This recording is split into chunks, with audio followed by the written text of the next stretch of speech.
नमस्कार, स्वराज एक्सप्रेस देख रहे हैं आप और मैं आपके साथ में वैष्णवी। बुलेटिन की शुरुआत करेंगे खबरों के साथ। खबर रायपुर से, जहां छत्तीसगढ़ के स्कूलों में अब राज्य गीत भी अनिवार्य हो गया है। शिक्षा विभाग ने ये कड़े निर्देश जारी कर दिए हैं। बता दें कि नए शिक्षा सत्र के तहत स्कूलों का शेड्यूल भी तय किया गया है। राष्ट्रगान, राष्ट्रगीत और राज्य गीत और भोजन मंत्र अनिवार्य होगा। बच्चों को पढ़ाई के साथ साथ संस्कृति से जोड़ने की भी पहल की जा रही है। व्यवस्था तत्काल प्रभाव से लागू करने के निर्देश दिए गए हैं। बता दें कि शिक्षा विभाग ने ये निर्देश जारी किए हैं। राष्ट्रगान, राष्ट्रगीत के साथ में राज्य गीत और भोजन मंत्र भी जरूरी होगा, अनिवार्य कर दिया गया है। अब स्कूलों में बच्चे राष्ट्रगान, राष्ट्रगीत के साथ में राज्य गीत भी गाएंगे और इसके साथ ही भोजन करते समय उससे पहले भोजन मंत्र भी अनिवार्य होगा। शिक्षा विभाग ने ये कड़े निर्देश जारी किए हैं। नए शिक्षा सत्र के तहत स्कूलों को शेड्यूल जारी किया गया है। बता दें कि राष्ट्रगान, राष्ट्रगीत, राज्य गीत और भोजन मंत्र अनिवार्य होगा। बच्चों को पढ़ाई के साथ साथ संस्कृति से जोड़ने की पहल की जा रही है, ताकि राज्य की संस्कृति को भी बच्चे अच्छे से पहचाने और अपनी संस्कृति से जुड़े। व्यवस्था तत्काल प्रभाव से लागू करने के निर्देश दिए गए हैं।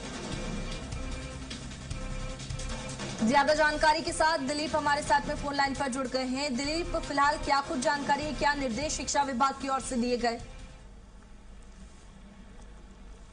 हेलो, फिर से रिपीट कीजिए वैष्णवी जी। दिलीप जी, शिक्षा विभाग की ओर से क्या निर्देश दिए गए हैं, क्योंकि अब बच्चे संस्कृति से भी जुड़ेंगे, राज्य की संस्कृति पर लगातार फोकस किया जा रहा है। जी बिल्कुल, 16 जून से सरकारी और निजी सभी स्कूल अब खुलने वाले हैं और इसको लेकर तैयारियां हो चुकी है। हालांकि गर्मी को देखकर ये कहा जा रहा था कि समय बढ़ाएंगे। इसके साथ ही साथ दिशा निर्देश दिए गए हैं। शिक्षकों को ऑनलाइन हाजिरी लगाना अनिवार्य होगा और इसके साथ ही साथ स्कूलों में स्कूल राष्ट्रगीत, राज्य गीत और राष्ट्रगान का वाचन अनिवार्य कर दिया गया है। इसमें मुख्य रूप से राष्ट्रगान और राष्ट्रगीत है, उसका वाचन सुबह प्रार्थना के समय होगा। इसके साथ ही साथ दीप मंत्र, सरस्वती वंदना, गुरु मंत्र तथा महापुरुषों के जीवन का वाचन भी कराया जाएगा। इसके अलावा मध्याह्न भोजन से पहले भोजन मंत्र का सामूहिक पाठ होगा, खास करके प्राइमरी और मिडिल स्कूल में। जबकि इस छुट्टी के समय राज्य गीत और गायत्री मंत्र और सांत्री मंत्र का वाचन कराया जाएगा। इस तरह से स्कूल शिक्षा विभाग का कहना है कि इससे विद्यार्थियों में राष्ट्रीय चेतना, अनुशासन, नैतिक मूल्य और सांस्कृतिक संस्कारों का विकास होगा।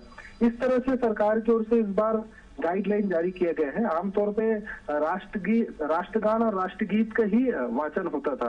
अब इस बार इसमें राज्य गीत भी जोड़ा गया है। इसके अलावा अलग अलग तरह से, जिस तरह से भोजन मंत्र और तमाम तरह की सरस्वती वंदना, गुरु मंत्र, ये सबको जोड़ा गया है। तो कहीं ना कहीं एक सरकार का एक प्रयास है कि बच्चे राष्ट्रीय चेतना, अनुशासन और नैतिक मूल्यों का भी सांस्कृतिक संस्कारों का विकास होगा। इस तरह का जो एक सोच है, इसी के तहत यह जो आदेश है वो जारी किया गया है। देखना होगा कि इसका पालन किस तरह से हो पाता है स्कूलों में। जी बिल्कुल, राज्य से जोड़ने की कोशिश, यहाँ पर संस्कृति से जोड़ने की कोशिश की जा रही है और ये बहुत अच्छी पहल है। लेकिन देखने वाली बात होगी कि किस तरह से ये अनिवार्य रूप से जब निर्देश दिए गए हैं तो कैसे स्कूलों में इसका पालन होता है। दिलीप जी, बहुत शुक्रिया आपका तमाम जानकारी के लिए।